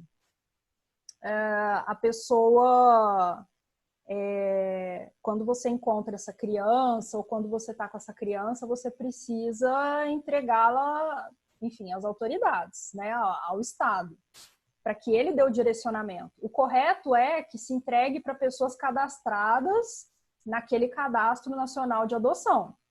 A gente tem que seguir a preferência do Cadastro Nacional de Adoção. Só que aqui saiu uma decisão do STJ falando que para preservar o melhor interesse da criança, né, eles entregaram, a mãe, nesse caso, ela foi entregue uma criança, uma usuária de droga entregou para essa mulher, essa mulher registrou no nome dela. E a criança tinha só 1 ano. Retiraram essa criança, depois de 1 ano convivendo com essa mulher, colocaram num abrigo, e aí houve uma decisão no sentido de que ela ficou por 1 ano com essa criança. Então, houve aqui vamos dizer assim, uma supressão de etapas. Esse caso aqui eu achei emblemático. Depois, se vocês, quem cadastrar no IBDFAM vai ver que é uma das notícias mais recentes da semana que saiu, e essa mãe, ela conseguiu retomar aqui era mãe registral, na realidade, né? Não era mãe natural, mas biológica, mas era mãe registral. Ela conseguiu ficar com a criança. E ela pulou aqui o cadastro. Mas o correto é... Desculpa interromper. Mas esse seria o sistema que a gente chama de adoção brasileira? Sim, sim. Onde a mãe escolhe para quem ela entrega e essa pessoa acaba registrando e gerando aí todos os direitos de sucessões, por exemplo. Pulamos etapas, exatamente. Nós vamos pulando etapas. Há alguns doutrinadores que falam também, por exemplo, aquela situação em que o rapaz começa a namorar uma moça e ela já tem filho. E o filho não está registrado o nome do pai biológico. E ele assume aquela criança. Hoje isso está muito pacificado, né? Porque é a paternidade socioafetiva, é possível. Então é possível, inclusive, adoção depois para inclusão de nome. Não é algo tão, assim, tão fora da nossa realidade. Inclusive extrajudicial já, né? Exatamente. E aí, enfim, hoje a gente está quebrando todas essas barreiras e por um tempo esse tipo de quando se assumia esse tipo de paternidade, falava-se que era uma adoção à brasileira também. Não é propriamente isso, né? Mas é uma paternidade socioafetiva. Enfim, como acontece muito por aí. E aí ficava se cogitando naquele plano de inseriu informações em documento público, está incorrendo em crime, falsidade ideológica, dizer que é filho seu, mas não é, também incorre em algum crime também. E aí tinha aquela questão de não vamos apenar a pessoa porque ela cometeu o crime por relevante valor moral, social, enfim, ela adotou uma criança, ela está dando amor para essa criança, deu o seu nome para aquela criança. Enfim, eu acho que a gente está evoluindo muito nesse aspecto também. Sim. Tem uma outra questão também, doutora, que é quando uma mãe, por exemplo, não pode mais cuidar ou tem outros filhos e acaba entregando para um conhecido já uma criança maior, entrega apenas a certidão, né? E essa pessoa passa a cuidar. Pega a criança 9, 10 anos e cuida. O que eu gostaria de saber da senhora é, jurisprudencialmente, quais são os direitos dessa criança que foi adotada apenas afetivamente, né? Em questão de sucessões, herança, patrimônio? Essa situação ela é muito delicada. Eu não diria que é algo impossível gerar direitos sucessórios nesse aspecto, mas pelo menos alguma coisa precisa ser feita. E você diria na sua observação, Tailine, se evoluiria depois por uma adoção efetivamente ou por uma guarda, por exemplo? Às vezes fica nisso, até que a criança complete os 18 anos e aí não faz nada, né? Porque hoje, para registro na escola, a gente precisa apenas da certidão e alguém dizer que é o responsável, né? Principalmente as particulares, só precisa de alguém que assine o contrato que vai se responsabilizar em pagar. O restante, né, não é exigido mais nenhum documento, sequer a presença dos pais para registro. Então, é muito fácil você entregar a criança para que alguém cuide para você.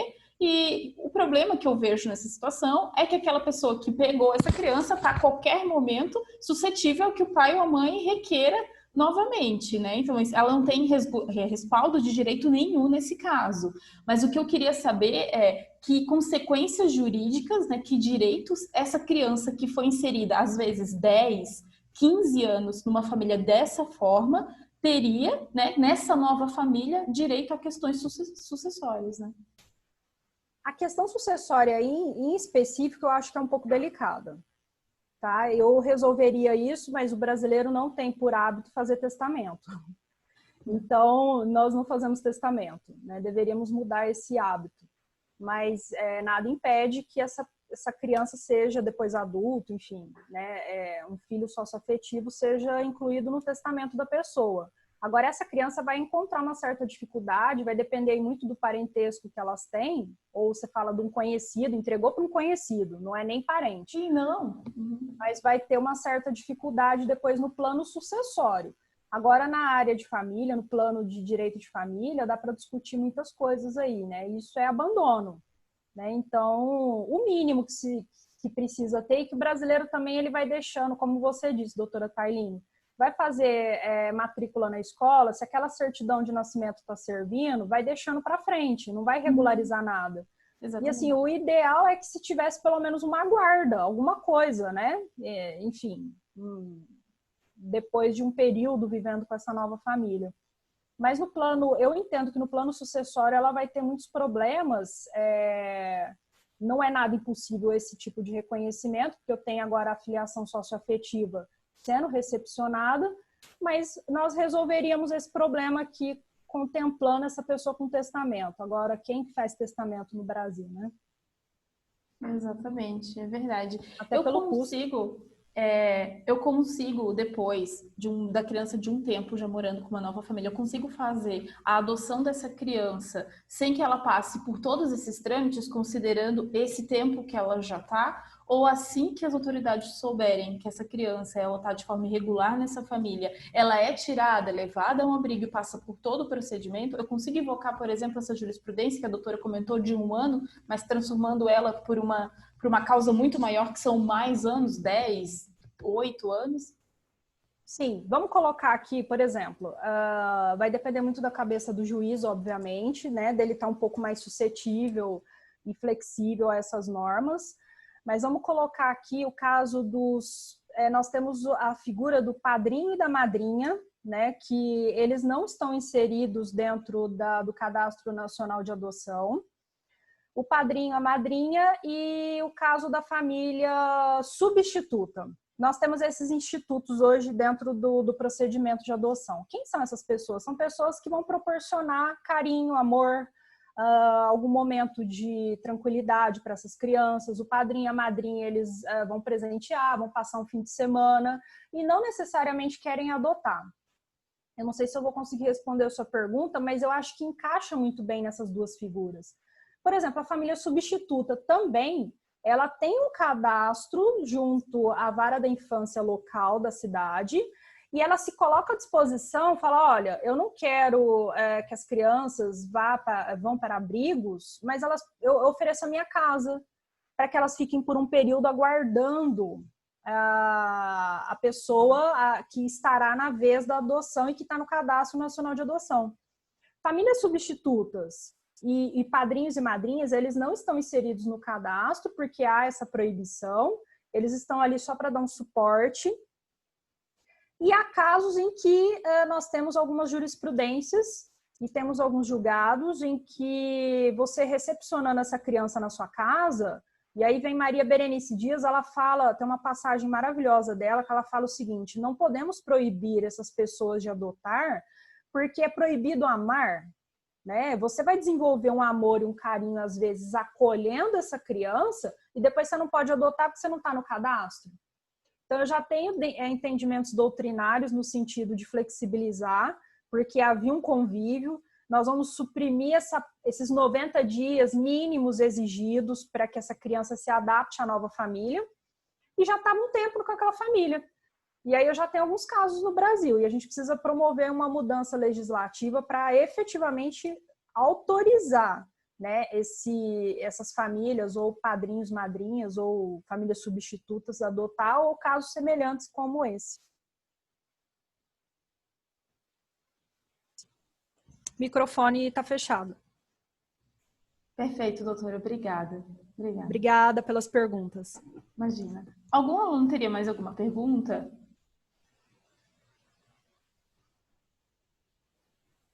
Não? Com licença. Sim, Bancalo. Tá, boa noite. Eu fiz uma pergunta no chat, mas eu acho que a doutora Tailine já meio que respondeu. Sobre a política de crianças refugiadas, né? Porque hoje, com a crise internacional, tem muitas famílias entrando pela fronteira do Brasil com a Venezuela e são distribuídas depois para o interior do Brasil. Aí tem muitas famílias que abandonam crianças, né? Aí eu gostaria de saber como está sendo feita essa política. Situação triste, né, Vancarlo? Obrigada aí pela pergunta, pela participação. Bom, crianças em situação de abandono, elas serão abrigadas. E aí os trâmites vão correr normalmente, vamos tentar achar a família natural, vai investigar a origem dessa criança para verificar se é possível fazer com que se restitua essa criança ao seu lar original. E é claro que isso é um caso que vai demandar muito mais tempo do que um caso de uma criança mesmo que está no Brasil. E aí pode ser que demore um pouco mais, mas poderão ser também entregues à adoção essas crianças, depois de esgotados todos os procedimentos, enfim, de tentar reinserir, tentar buscar a família, tentar achar, né? E é uma situação bem peculiar também, muito triste. Obrigado, doutora. Obrigada pela participação. Doutora, uma última pergunta, eu prometo. Imagina! Com relação a essas crianças já inseridas há um tempo na família, se essa família for regularizar, né, essa situação e solicitar a adoção, e aí conseguir, é possível, de alguma forma, você retroceder a data desde que a criança já está com a família, para que gere desde lá todos os direitos dessa criança? Não sei se eu me fiz ser compreendida. Não, sim, assim, eu tô tentando buscar na parte prática. Talvez no curso desse tempo, uma morte gerando um direito sucessório. Exato, por exemplo. Exato, sim. Eu entendo, na prática mesmo, qual que é a interpretação que eu faço? Não é algo tão comum assim, de acontecer, mas... Aliás, é comum de acontecer, mas qual que é a interpretação que eu faço? Retroage para poder dar mais... Qual que é o interesse, o princípio principal dentro do contexto de adoção? A gente vai sempre seguir o princípio do melhor interesse da criança. E se o princípio do melhor interesse... Pois não. Antes de você dar a explicação, deixa eu só fechar a tela para não dar eco aqui. Como tem muito aluno, só para a gente exemplificar a pergunta da Tailine. A Tailine perguntou o seguinte, pessoal. Se alguém, numa família, houve um falecimento, feito todo o inventário, toda a partilha. Vamos dizer que o casal tinha 3 filhos, aí a mãe morreu, foi feita a divisão. Posteriormente ao falecimento, esse pai adota uma criança. O que a doutora Tailine pergunta, é isso, né, Tailine? Vamos dar um exemplo prático. É que no contexto que a Tailine coloca, a criança já estava inserida no contexto familiar. Isso.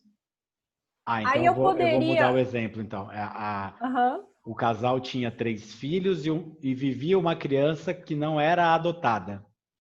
Isso. Aí, posteriormente, a mãe ou o pai faleceu e esse cônjuge sobrevivente decidiu, posteriormente, dar início ao processo de adoção.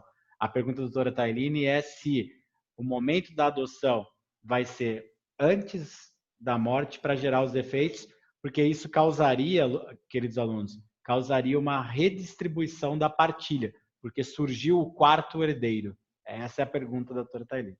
Só para deixar claro, tá, Letícia, para eles, porque às vezes, como nem todo mundo teve sucessão ainda... Tá, agora você colocou um contexto aqui que dificilmente a gente vai achar a jurisprudência de forma muito rara. Mas qual que é o contexto que eu vou inserir? Primeiro, qual que é o princípio, né, que nós estávamos falando, o princípio que vai ser sempre respeitado nessas relações que envolvem filhos? Eu digo adoção, guarda, sucessões, princípio do melhor interesse da criança. Tá? Princípio do melhor interesse da criança. E aí eu colocaria um outro contexto também, Tailine. Talvez para retroagir aí, e poder abarcar direitos sucessórios, considerar aí a socioafetividade, que é muito forte hoje no Brasil, né? Considerar a socioafetividade e depois efetiva a adoção, não tem problema nenhum. Se eu posso também, eu posso concluir o processo de adoção mesmo no curso do processo, o adotante falecendo.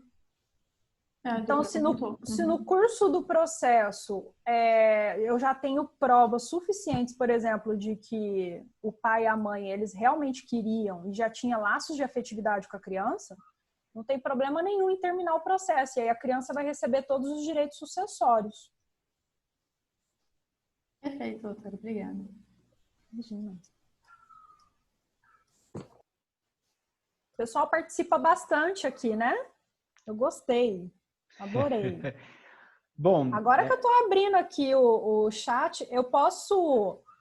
Presidente, você me autoriza a escrever o e-mail aqui no chat para que o pessoal possa depois...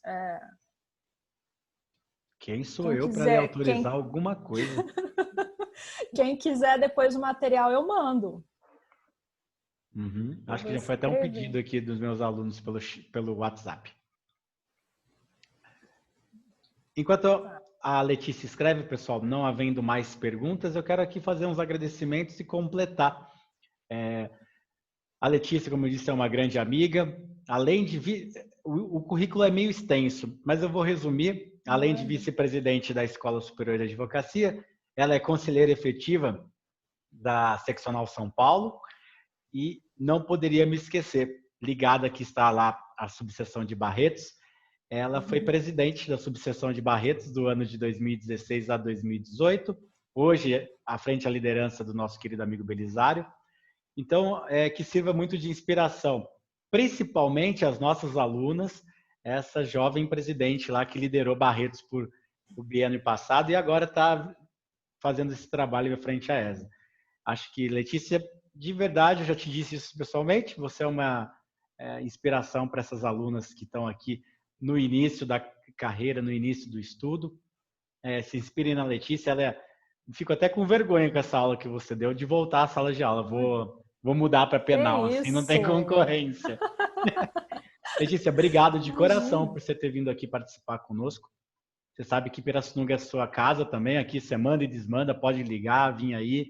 Sempre vai ter uma sala, um cafezinho e uma pinga para te oferecer.